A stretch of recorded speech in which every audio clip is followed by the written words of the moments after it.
നമസ്കാരം. പ്രവാസി മലയാളിയിലേക്ക് സ്വാഗതം.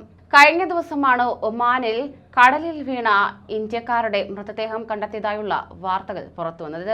ബാക്കിയുള്ളവർക്കായുള്ള തെരച്ചിൽ പുരോഗമിച്ചു വരികയാണ്. എന്നാൽ ഏവരെയും ഞെട്ടിച്ചത് ഇതിന് പിന്നാലെ വന്ന ദൃശ്യങ്ങളാണ്. കഴിഞ്ഞ ദിവസം സമൂഹ മാധ്യമങ്ങളിലൂടെ പുറത്തുവന്ന ദൃശ്യങ്ങൾ ഏറെ ഭീതിയുളവാക്കുന്നവയായിരുന്നു. സുരക്ഷാ ബാരിക്കേഡുകൾ കടന്നുവന്ന് ചിത്രങ്ങൾ ചിത്രീകരിക്കുന്നതിനിടെ വലിയ തിരമാലയടിച്ചുണ്ടായ ഒഴുക്കിൽപ്പെട്ടാണ് ഇത്തരത്തിൽ ഇന്ത്യക്കാരുൾപ്പെടെയുള്ള 8 പേർ കടലിൽ ഒഴുകിപ്പോയത്. ഇതിൽ 2 പേരെ കണ്ടെത്തിയിട്ടുണ്ട്. എന്നാൽ ഈ ദുരന്തത്തിന്റെ വേദന മാറും മുൻപേ മറ്റൊരു വാർത്ത കൂടി പുറത്തുവരികയാണ്.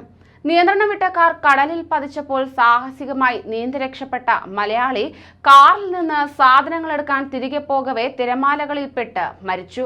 ബഹ്റൈനിൽ ബിസിനസ്സുകാരനായ പത്തനംതിട്ട സ്വദേശി ശ്രീജിത്ത് ഗോപാലകൃഷ്ണൻ നായരാണ് മരിച്ചത്.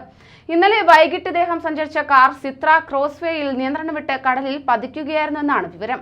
കഠിന ശ്രമങ്ങളിലൂടെയാണ് ശ്രീജിത്ത് നീന്തി കരയ്ക്കണഞ്ഞത്. പിന്നീട് കാറിൽ നിന്ന് ചില വിലപിടിപ്പുള്ള സാധനങ്ങൾ എടുക്കാനായി തിരികെ നീന്തുകയായിരുന്നു.